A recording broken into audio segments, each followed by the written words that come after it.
وسلم کی سنت۔ بخاری میں اس کی حدیث آپ نے سماعت فرمائی۔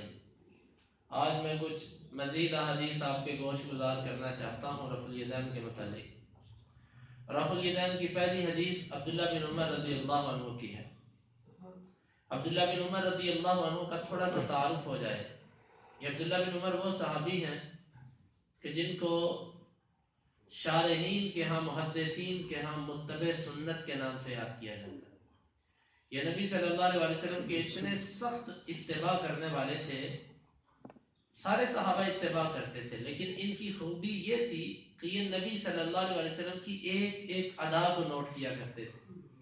حتیٰ کہ نبی صلی اللہ علیہ وسلم جب حج کرنے گئے، جہاں جہاں پر بشری تقاضے کے تحت آپ نے قضائے حاجت کی، عبداللہ بن عمر کی محبت اور اتباع کا انداز یہ تھا کہ یہ وہاں پر ویسے ہی جا کر بیٹھ جاتے تھے کہ یہاں پر میرے نبی نے قضائے حاجت کی تھی، ویسے ہی جا کر بیٹھ جاتے۔ گو کہ اگرچہ اس پر بعض علماء نے کچھ نقد بھی کیا ہے اس انداز پر، لیکن عبداللہ بن عمر رضی اللہ عنہ کی محبت کا انداز یہ تھا کہ وہ ایک ایک ادا کے اندر نبی صلی اللہ علیہ وسلم کی پیروی کیا کرتے تھے۔ وہ عبداللہ بن عمر رفع الیدین کی حدیث کے راوی ہیں۔ وہ کہتے ہیں کہ نبی صلی اللہ علیہ وسلم جب نماز شروع کرتے تو رفع الیدین کرتے، رکوع کے لیے جاتے تو رفع الیدین کرتے، رکوع سے سر اٹھاتے تو رفع الیدین کرتے، اور جب 2 رکعتوں کے بعد کھڑے ہوتے تو رفع الیدین۔ یہ حدیث بخاری، مسلم، ذخیرہ احادیث کے اندر یہ موجود ہے۔ اور عبداللہ بن عمر رضی اللہ عنہ کے بارے میں ایک اور بات، یہ عبداللہ بن عمر کون ہیں جن کے بارے میں آپ نے صحیح بخاری کتاب العلم کے اندر باب السامر بالعلم کہ رات کے وقت عشاء کے بعد علمی گفتگو کرنے کے بارے میں عبداللہ بن عمر کی آپ نے حدیث سنی۔ عبداللہ بن عمر کہتے ہیں کہ میں نے نبی صلی اللہ علیہ وسلم کے ساتھ آخری عشاء کی نماز پڑھی، جو آخری اللہ کے نبی کی نمازیں تھیں وہ میں نے اللہ کے نبی کے ساتھ پڑھی۔ اور عبداللہ بن عمر رضی اللہ عنہ اللہ کے نبی کی نماز کو ٹک ٹکی باندھ کر دیکھنے والے صحابی ہیں۔ آخری نماز نبی کے ساتھ پڑھنے والا صحابی رفع الیدین کا راوی ہے، وہ رفع الیدین کو بیان کر رہا ہے۔ میرے بھائیو ذرا سوچو، رفع الیدین کس وقت منسوخ ہوا؟ رفع الیدین کب ختم ہوا؟ آخری نماز پڑھنے والا صحابی رفع الیدین بیان کر رہا ہے۔ اور ایک عمل منسوخ ہو جائے اور صحابہ کو پتہ ہی نہ چلے، ایک صحابی کو پتہ نہ چلے، 2 کو نہ چلے، 3 کو نہ چلے، سارے صحابہ کو پتہ نہیں چلا، یہ کیسا نسخ ہے؟ پہلی حدیث۔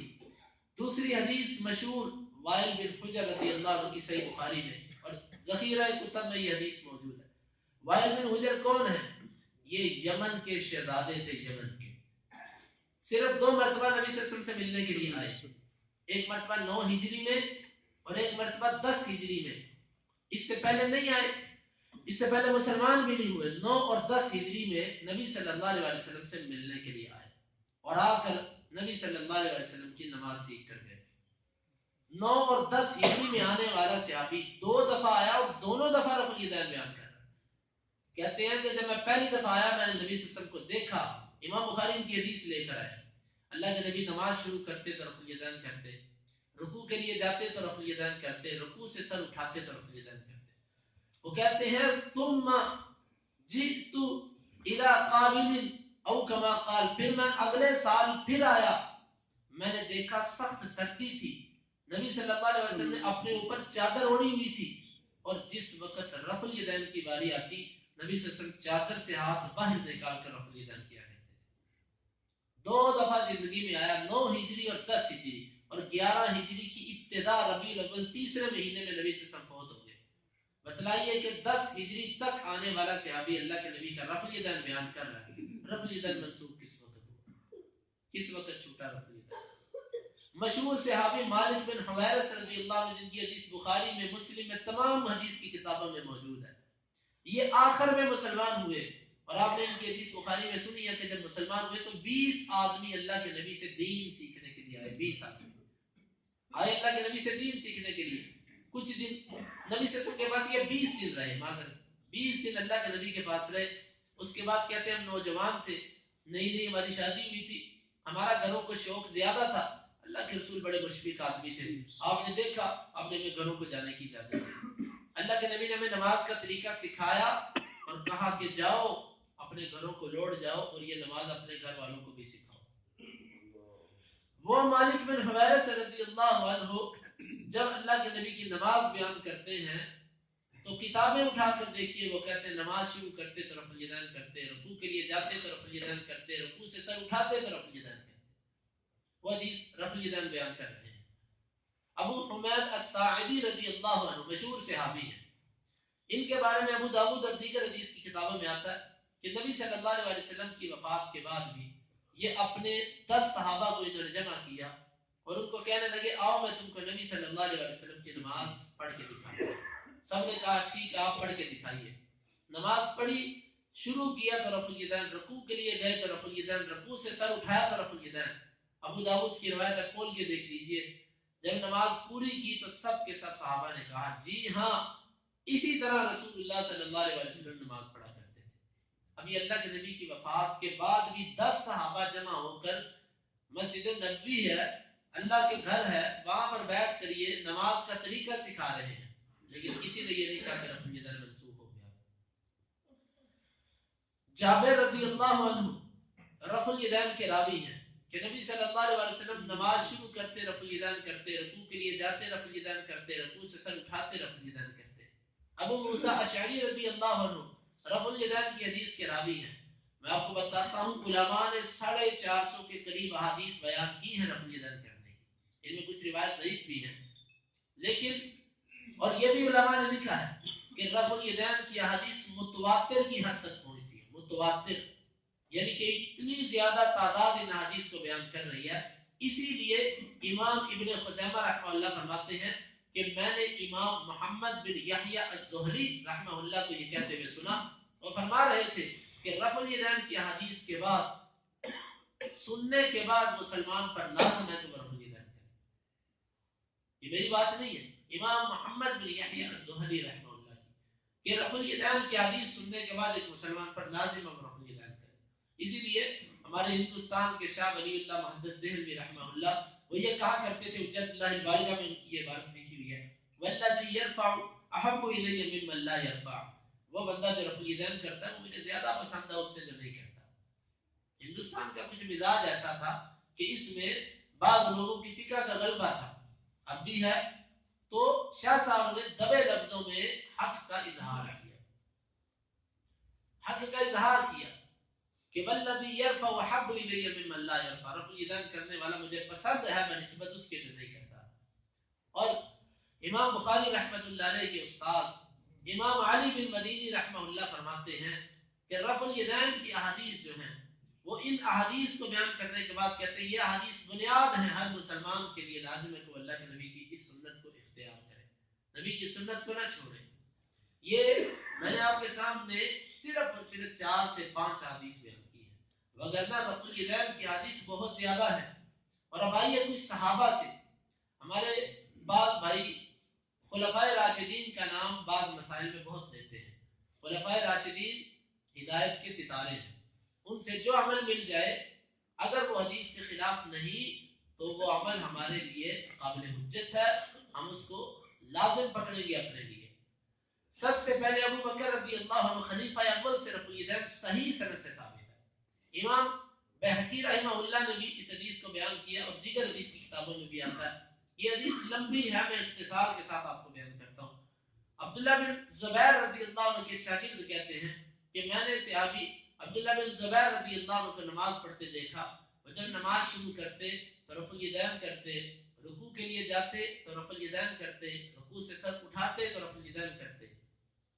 میں نے ان سے پوچھا کہ آپ نے یہ رفع الیدین کہاں سے لی؟ وہ کہنے لگے میں نے اپنے نانا ابو بکر صدیق رضی اللہ عنہ کو دیکھا، جب وہ نماز شروع کرتے تو رفع الیدین کرتے، رکوع کے لیے جاتے تو رفع الیدین کرتے، رکوع سے سر اٹھاتے تو رفع الیدین کرتے۔ میں نے اپنے نانا سے سنا کہ میرے نانا کہتے تھے کہ میں نے رسول اللہ صلی اللہ علیہ وسلم کو نماز پڑھتے دیکھا، وہ نماز شروع کرتے تو رفع الیدین کرتے، رکوع کے لیے جاتے تو رفع الیدین کرتے، رکوع سے سر اٹھاتے تو رفع الیدین کرتے۔ میرے پیارے بھائیو، رفع الیدین منسوخ ہوتی تو ابو بکر صدیق نہ کرتے، رفع الیدین منسوخ ہوتی تو عبداللہ بن زبیر نہ کرتے، رفع الیدین منسوخ ہوتی تو نیچے ان کے شاگرد نہ کرتے۔ آپ دیکھیں تو صحیح کہ صحابہ رفع الیدین کر رہے ہیں، کس نے کہہ دیا کہ رفع الیدین منسوخ؟ یہ ابو بکر رضی اللہ عنہ، ان کی ایک روایت میں نے آپ کے سامنے پیش کیا. بھائی عمر فاروق رضی اللہ عنہ کے بارے میں، عمر رضی اللہ عنہ کی روایت امام بحقی رحمہ اللہ الخلافیات کے اندر لے کر آئے ہیں. اس میں یہ ہے کہ انہوں نے لوگوں کو اللہ کے نبی کی نماز پڑھ کے سکھائی، قبلے کی طرف رخ کیا، نماز شروع کی تو رفع الیدین کیا، رکوع کے لیے گئے تو رفع الیدین کیا، رکوع سے سر اٹھایا تو رفع الیدین کیا. یہ حسن سند کے ساتھ عمر فاروق رضی اللہ عنہ سے یہ ثابت ہے. اور قولی حدیث، بعض لوگ کہتے ہیں قولی حدیث چاہیے ہمیں. قولی حدیث کا مطلب اللہ کے رسول نے فرمایا ہو، فرمان ہو اللہ کے رسول کا. عمر فاروق رضی اللہ عنہ سے قولی حدیث بھی منقول ہے. قولی حدیث بھی ابن سید الناس نے ترمذی کی شرح میں عمر رضی اللہ عنہ کی وہ قولی حدیث بھی ذکر کی ہے. تو یہ عمر فاروق رضی اللہ عنہ سے رفع الیدین ثابت ہے. اور اب آئیے خلیفہ رابع علی المرتضی رضی اللہ عنہ، ان سے بھی رفع الیدین ثابت ہے. جامع ترمذی کی روایت ہے کہ علی رضی اللہ عنہ بھی نماز، وہ راوی ہیں، وہ بیان کرتے ہیں رفع الیدین نماز کے شروع میں، رکوع کے لیے جاتے وقت، رکوع سے سر اٹھاتے وقت. یہ چار خلفاء میں سے تین خلفاء سے رفع الیدین صحیح سند سے ثابت ہے. عثمان رضی اللہ عنہ سے نہ رفع الیدین کا ترک ثابت ہے نہ کرنا ثابت، یعنی ان سے نقل کچھ نہیں، ان سے کچھ نقل نہیں ہے اس مسئلے میں. نبی صلی اللہ علیہ وسلم کی حدیث، صحابہ کے عمل، اور اس کے علاوہ بہت سارے، امام بخاری رحمۃ اللہ علیہ نے اپنی ایک کتاب لکھی ہے جزء رفع الیدین، رفع الیدین کے مسئلے پر ایک مستقل کتاب لکھی. اور اس میں امام بخاری فرماتے ہیں کہ نبی صلی اللہ علیہ وسلم کے صحابہ میں سے کسی ایک سے بھی ثابت نہیں کہ وہ رفع الیدین نہ کرتا ہو. یہ امام بخاری کی بات ہے، میری بات نہیں ہے. کہ وہ کہتے ہیں کہ کوئی ایک بندہ بھی ایسا نہیں ہے کہ جو رفع الیدین نہ کرتا ہو. رفع الیدین کے مسئلے کو اس میں جان بوجھ کر سستی برتنا، یہ کہنا کہ کوئی ضروری نہیں. میں نے کل کے درس میں یہ کہا تھا ضروری تو پہلا بھی نہیں ہے، ضروری تو پہلا بھی نہیں ہے. پہلا رفع الیدین بھی کوئی نہیں کرتا تو نماز ہو جائے گی. پھر یہ کیا مسئلہ ہے کہ پہلے کو کبھی چھوڑا نہیں جاتا اور دوسرا تیسرا چوتھا کبھی کیا نہیں جاتا؟ یہ فرق کس لیے ہے میرے بھائیو؟ اگر ہم اللہ کے رسول کو ماننے والے ہیں، ہمیں اپنے اوپر یہ جو پابندیاں، یہ جو ہم نے اپنے اوپر لقب اور اپنی جو حدود بنا رکھی ہے کہ میں نے یہ کام نہیں کرنا، میں یہ مسلمان کا کام نہیں ہے. مسلمان کا کام یہ ہے کہ نبی صلی اللہ علیہ وسلم کا فرمان ہے، میرا زندگی پر عمل جو بھی تھا میں نے سن لیا، اب میں اس پر عمل کروں، میں اس پر. اور اللہ کی قسم، میں جس منبر پر بیٹھا میں ذمہ داری سے یہ بات کرتا ہوں، رفع الیدین کی حدیث متواتر حد تک ہے، متواتر ہے رفع الیدین کی حدیث. اور رفع الیدین نہ کرنے والوں کے پاس صرف ایک دلیل ہے جس کا انشاءاللہ تفصیلی تجزیہ اس پر آئندہ درس کے اندر ہوگا.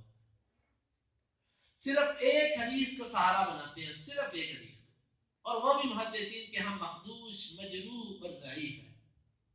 چھوڑیے بالفرض اس مسئلے کو، رفع الیدین کرنے پر اتنی احادیث، اسی لیے بہت سارے ایسے علماء جو مذہباً مسلکن تو وہ ان کا مسلک اجازت نہیں دیتا تھا رفع الیدین کرنے کی، لیکن وہ اپنے بند کمرے میں، جس طرح مفتی شفیع رحمہ اللہ کے بارے میں آتا ہے، تقی عثمانی صاحب کے والد جو تھے، رفیع عثمانی، تقی عثمانی کے والد، ان کے بارے میں میں نے خود پڑھا. وہ کہتے تھے کہ لوگوں کبھی کبھی رفع الیدین تو کر لیا کرو، نبی کی سنت ہے. کل قیامت کے دن نبی کو کیا منہ دکھاؤ گے؟ نبی کے سامنے جب جاؤ گے تو نبی کو کیا منہ دکھاؤ گے؟ ہم نے یہ جو تقسیم کی ہے کہ اس میں کرنا ہے اور اس میں نہیں کرنا، یہ تقسیم غلط ہے. نبی ایک ہے ہمارا، یہ تقسیم ہماری نہیں بنتی. بلکہ امام صاحب کے جو شاگرد ہیں، امام ابو حنیفہ رحمہ اللہ کے جو شاگرد ہیں، ابو محمد اور ابو یوسف، ان سے بھی استحسان رفع الیدین منقول ہے. وہ بھی رفع الیدین کی نسخ کے قائل نہیں ہے. رفع الیدین کے نسخ کا دعویٰ کچھ کمزور قسم کے علماء نے کیا ہے. ان کا مسئلہ اس موقف اس جگہ انتہائی کمزور اور بیت عنکبوت سے ضعیف ہے. رفع الیدین یہ نبی صلی اللہ علیہ وسلم کی سنت ہے، اس کا ترک، یہ اس کا نسخ اللہ کے نبی سے نہیں ملتا. بلکہ رفع الیدین کو روایت کرنے والے سارے راوی وہ ہیں جو آخر میں مسلمان ہوئے.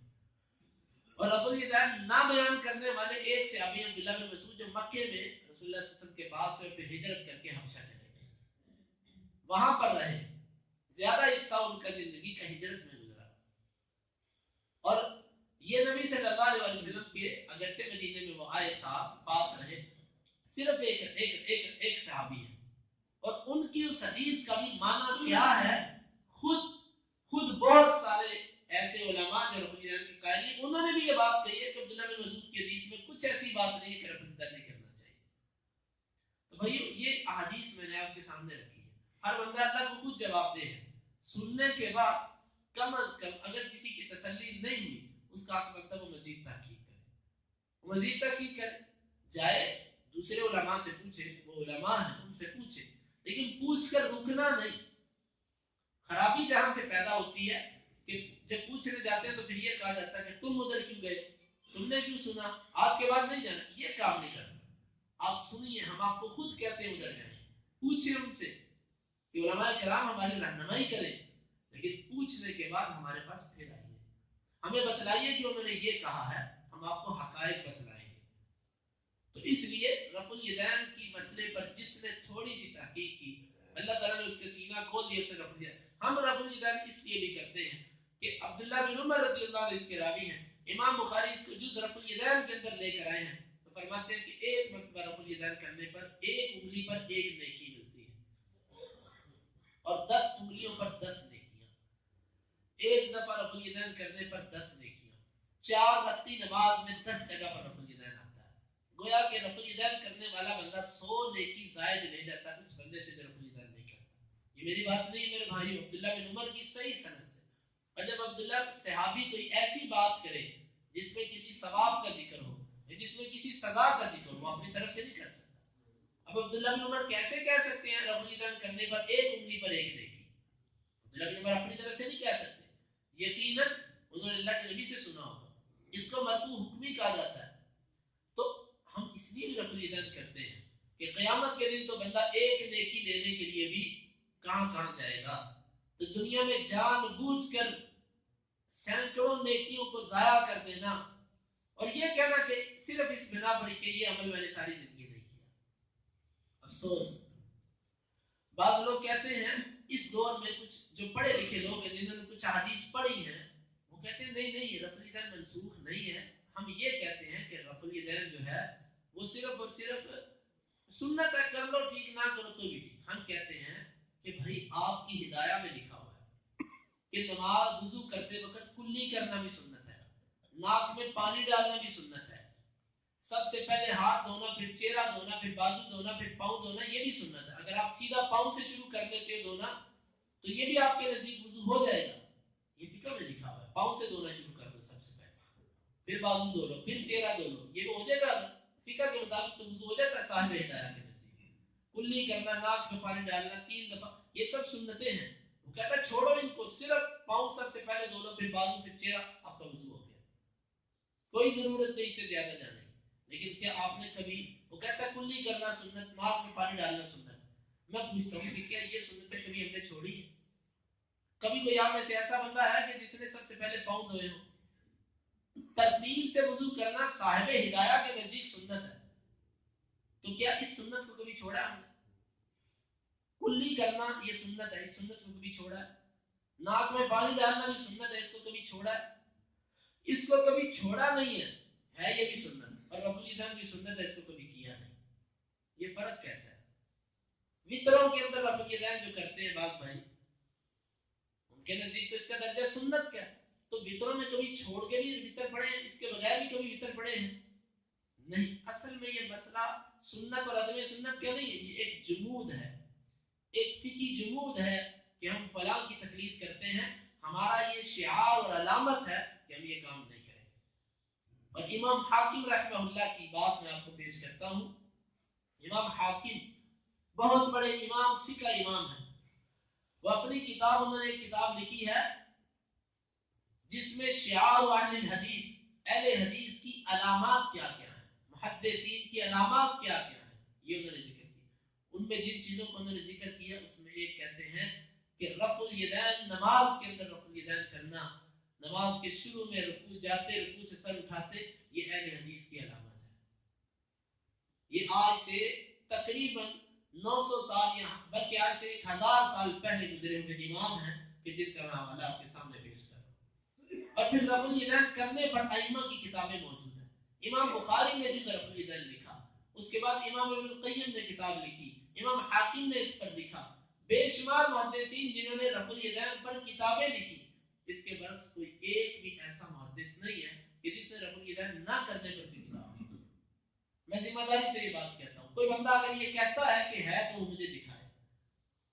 رفع الیدین کرنے پر محدثین نے کتابیں لکھی ہیں, نہ کرنے پر کوئی ایک کتاب بھی نہیں کسی نے لکھی. اور رفع الیدین کرنے کا مسئلہ صحابہ کے بارے میں آتا ہے کہ ان سب کے سب رفع الیدین کے قائل تھے, جس طرح کہ امام بخاری نے کہا. لیکن آپ کو ایک بھی ایسا قول نہیں ملے گا کہ جس میں یہ آتا ہو کہ صحابہ نے پہلے رفع الیدین کیا اور بعد میں رفع الیدین ترک کر دیا. بھائیو, یہ ایک ہوا ہے. نبی صلی اللہ علیہ وسلم کی حدیث میں اس کا جواز, صحابہ سے اس کا عمل, تابعین سے اس کا عمل ملتا ہے. یہ ہم نے ہی یہ فرق کر رکھے ہیں. باقی جو نیچے کے کچھ دلائل ہیں وہ انشاءاللہ آہستہ آہستہ دروس میں آتے رہیں گے. پھر ہم بالآخر وہ دلائل بھی پیش کریں گے کہ جن کو رفع الیدین نہ کرنے والے پیش کرتے ہیں.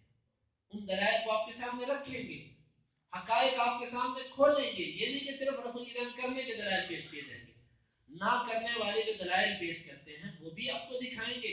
فیصلہ آپ نے کرنا ہے. اور یہ بھی ہے کہ آپ اس کا خود مطالعہ کیجیے, آپ جا کر پوچھئے علماء سے, تاکہ آپ کی ذہن کھلے. جان بوجھ کر دنیا کے معاملے میں سستی کرنا, جب آپ کو بتلا دیا کہ یہ ایک نمبر چیز ہے, یہ چیز ٹھیک نہیں ہے, تو پھر آپ کا حق بنتا ہے کہ ایک نمبر چیز اور درست چیز کو لیا جائے. اور ویسے بھی صلو کما رأیتمونی اصلی, نماز اس طرح پڑھنی ہے کہ جس طرح نبی صلی اللہ علیہ وسلم نے نماز پڑھی. اللہ رب العزت سے دعا ہے کہ اللہ رب العزت ہمیں ان سنتوں کو اختیار کرنے کی توفیق عطا فرمائے. انشاءاللہ اس موضوع کا تسلسل رہے گا. کچھ دن یہ انشاءاللہ کل بھی اور پرسوں بھی ہم 2-3 دن اس موضوع کو مزید وضاحت کے ساتھ بیان کریں گے, تاکہ اللہ رب العزت جو اس سنت پر عمل کرنا چاہتا ہے اس کے لیے کوئی کسی طرح کا اخفاء نہ رہ جائے. کل کوئی یہ نہ کہے کہ اللہ مجھے تو اس مسئلے کا پتہ نہیں چلا تھا. ہم کھول کے بیان کریں گے انشاءاللہ. اور باقی اس کا معاملہ اگر کوئی رفع الیدین نہیں کرتا, یاد رکھو ہمارے بارے میں کچھ لوگوں نے یہ تاثر پھیلایا ہوا, ہم کہتے ہیں کہ جو رفع الیدین نہیں کرتا اس کی نماز نہیں ہوتی. بھائی جو کرتا ہے اس کی بھی ہوتی ہے کہ نہیں ہوتی ہے میرے اللہ کو پتا ہے. جو رفع الیدین کرتا ہے مجھے تو اس کا بھی نہیں پتا کہ اس کی ہوتی ہے کہ نہیں ہوتی. یہ میرے اختیار میں نہیں ہے, ہمارے پاس یہ اتھارٹی نہیں ہے کہ ہم لوگوں پر فتویٰ لگائیں تمہاری ہوتی ہے تمہاری نہیں ہوتی. یہ اللہ اس کے رسول, ہاں جس چیز پہ اللہ کے رسول نے کہہ دیا نماز نہیں ہوتی ہے, ہم اس پہ کہیں گے نہیں ہوتی. جس پہ اللہ کے رسول نے نہیں کہا ہم نہیں کہہ سکتے کہ نہیں ہوتی. ہاں یہ ہم کہہ سکتے ہیں کہ بھئی جو حدیث میں نماز آتی ہے اللہ کے نبی کی, اس کی نماز وہ نہیں ہے. یہ ہم کہہ سکتے ہیں اس کی نماز نبوی نماز نہیں ہے. جو رفع الیدین نہیں کرتا ہم یہ کہتے ہیں کہ اس کی نماز نبوی نماز نہیں, لیکن ہم یہ نہیں کہتے کہ اس کی نماز نہیں. ہاں یہاں پر ایک اور مسئلہ ہے کہ جب بندہ رفع الیدین کی حدیث کو سنتا ہے, ان کو پڑھتا ہے, علم ہونے کے بعد, جان لینے کے بعد, مطالعہ کے بعد اس پر واضح ہو جاتا ہے کہ رفع الیدین نہ کرنے کی روایت کمزور ہے, وہ پھر صرف اس لیے نہیں کرتا کہ میرے امام صاحب نہیں کرتے. جس طرح کہ میرے پاس اوپر کتابیں پڑھی ہیں, بعض فقہ کو ماننے والوں نے یہ بات لکھی ہے, فقہ کے قائلین نے یہ بات لکھی ہے. وہ کہتے ہیں کہ ہم رفع الیدین اصل میں اس لیے نہیں کرتے کہ ہمارے امام سے ثابت نہیں, ہمارے امام سے ثابت نہیں. جس طرح کہ آپ نے ایک کلپ بھی سنا ہوگا کہ کچھ سال پہلے ایک صاحب ہیں جو آج کل سیاست میں بھی بڑا پیش ہے, انہوں نے رفع الیدین کے موضوع پر تقریر کی.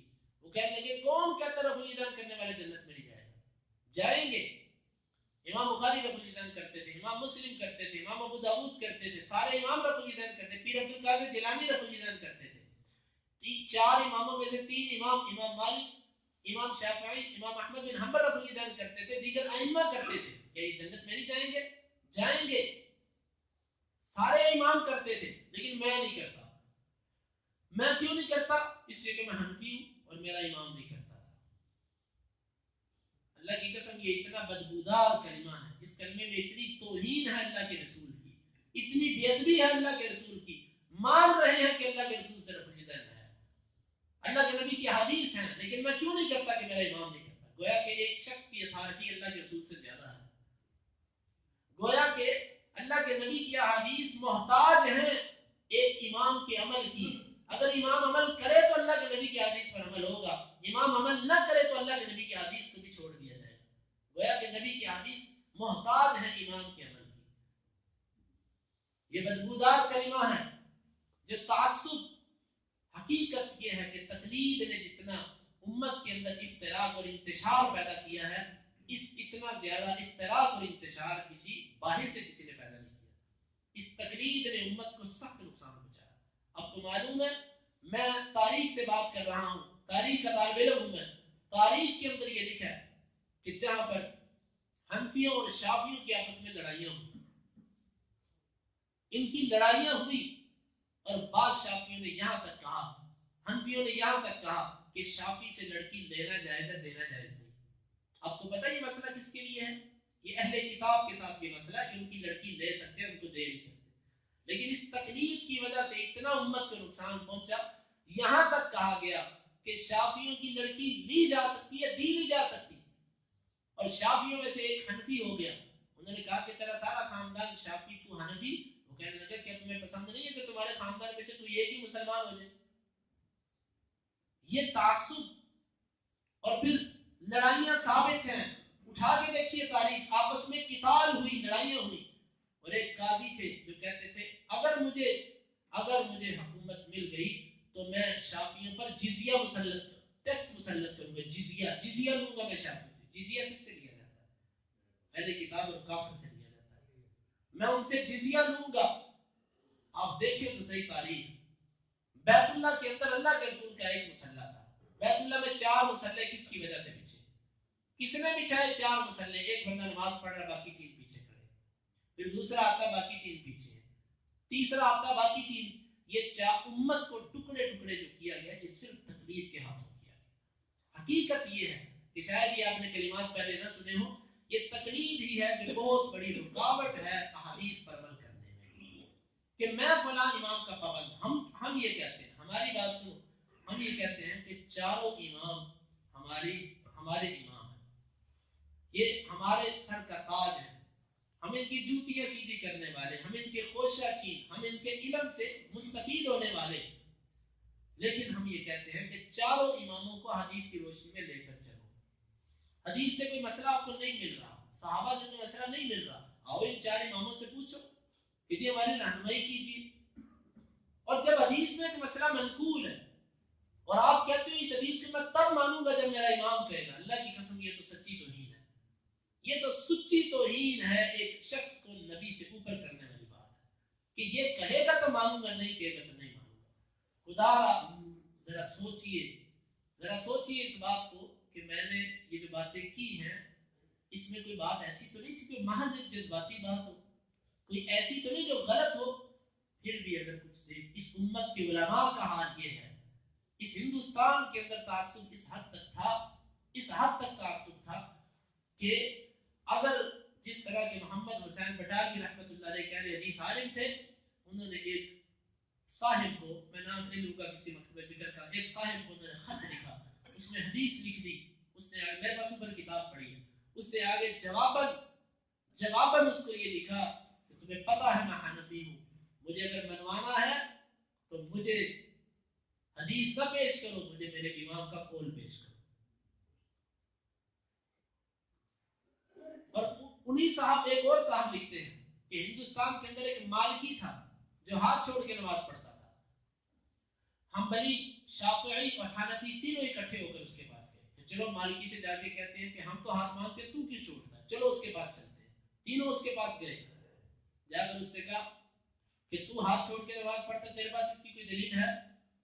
وہ کہنے لگا تمہیں پتہ میں مالکی ہوں؟ انہوں نے کہا جی ہاں. کہتا جاؤ، دلیل میرے سے نہیں، امام مالک سے پوچھنا، بس میں ان کا مقلد ہوں، جیسے انہوں نے کیا ویسے میں کروں گا. وہ صاحب لکھتے ہیں کہ وہ تینوں کی تینوں خاموش ہو کے واپس آ گئے. یہ تو حال تھا ان لوگوں کا کہ جن کو آج دنیا شیخ الہند کے نام سے یاد کرتی ہے.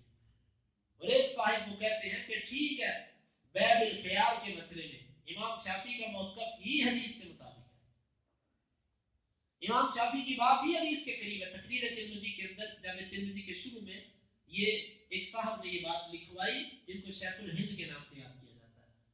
وہ کہتے ہیں کہ شافعی کی بات ہی حدیث کے مطابق ہے، لیکن نحن مقلدون یجب علینا تقلید امامنا ابی حنیفہ، ہم مقلد ہیں، ہمارے اوپر ہمارے امام ابو حنیفہ کی تقلید واجب ہے، اس لیے ہم اس حدیث کو نہیں مانتے، ہم اس پر عمل نہیں کریں گے. جتنا امت کے اندر افتراق اور انتشار اس تقلید کی وجہ سے آیا، اللہ کی قسم اتنا نقصان دین اسلام کو اور کسی چیز نے نہیں پہنچایا. اپنے آپ کو ان کڑیوں سے نکالو. یہ کس نے 4 کڑے بنا دیے امت کے؟ نبی ایک، نبی کی اگر احادیث ہیں تو ساری احادیث پر عمل کرنا بنتا ہے. یہ کس نے کہا کہ اس پر تو کر اور اس پر میں عمل کرتا ہوں؟ اور بعض لوگوں نے حدیث سے لوگوں کو دور کرنے کے لیے چلاکی یہ بنائی ہوئی ہے کہ یہ تو شافعیوں کی حدیث ہے. ہم نے یہ بھی پڑھا ہے کتابوں میں، یہ شافعیوں کی حدیث ہے، یہ مالکیوں کی حدیث ہے، یہ حنبلیوں کی حدیث ہے. آپ اندازہ کریں، مجھے ایک ساتھی نے بتایا، وہ کہتا ہے کہ میں ایک صاحب کے پاس گیا، اس سے میں نے رفع الیدین کیا، اس نے مجھے بلایا ادھر آؤ. مولوی تھا، کوئی بڑا مولوی تھا. اس نے کہا کہ تو رفع الیدین کر رہا سکا. اس نے کہا تو شافعی ہے؟ کہتا نہیں. کون ہے تو؟ میں حدیث میں نے پڑھی ہے رفع الیدین کی. تو میں اس نہیں، اگر تو شافعی ہے تو پھر رفع الیدین کر لے، اگر تو شافعی نہیں ہے پھر تو غلط ہے، پھر رفع الیدین نہ کر. یہ کیا دین کے اندر ایک حقیقت مذاق ہے دین کے ساتھ کہ تو لازمی اس کا مقلد ہو، پھر رفع الیدین ٹھیک ہو گیا، اور اگر کوئی اس کے بغیر رفع الیدین کرے تو رفع الیدین منسوخ ہو گیا. شافعی کرے، حنبلی کرے، مالکی کرے تو ٹھیک. کہتے ہیں نا چاروں مذہب برحق. سنا ہوگا آپ نے یہ جملہ، اگر چاروں برحق ہیں، 3 تو رفع الیدین کے ویسے قائل تھے، اور 2 امام ابو حنیفہ کے شاگرد بھی جو بڑے شاگرد ہیں وہ بھی قائل تھے. یہ مسئلہ رفع الیدین کا اس پر کوئی غبار نہیں ہے، بڑا واضح مسئلہ ہے. یہ مسئلہ صرف ہمارے علاقے میں مخفی ہے، ہمارے ہندوستان کے اندر یہ مخفی ہے. آپ چلے جائیے عرب ممالک میں، ادھر جا کر جو نئے مسلمان ہو رہے ہیں، یورپ کے اندر دیکھو جتنے لوگ نئے مسلمان ہو رہے ہیں، اللہ کی قسم ان کا دیکھو ان کا اسلام کیسا ہے. وہ سچے کتاب و سنت کو ماننے والے لوگ ہیں. ہم نہیں کہتے کہ اپنے ناموں کے ساتھ لیبل لگا ہوا ہے حدیث کا، نہ کسی اور لفظ کا. ہم صرف یہ کہتے ہیں کہ نام اپنا جو مرضی رکھو، قرآن اور حدیث کے پابند ہو جاؤ. اللہ رب العزت سے دعا ہے کہ اللہ تعالیٰ میں اس پر عمل کی توفیق عطا فرمائے. اللهم انفعنا بما علمتنا وعلمنا ما ينفعنا وزدنا علما. اللهم اقسم لنا من خشيتك ما تحول به بيننا وبين معصيتك، ومن طاعتك ما تبلغنا به جنتك، ومن اليقين ما تهون به علينا مصائب الدنيا.